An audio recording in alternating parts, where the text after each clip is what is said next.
How to fix Snapchat map not working on Android phone. Hello guys, in today's video I'm gonna show you how to fix Snapchat map not working on Android phone. First open settings and now scroll down until you find here apps, and now click apps again, and here just type Snapchat and then click on it.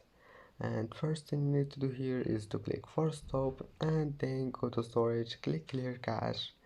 Now go to permissions, and here you will find location. You will find it like that. All you need to do just click on it and then click allow.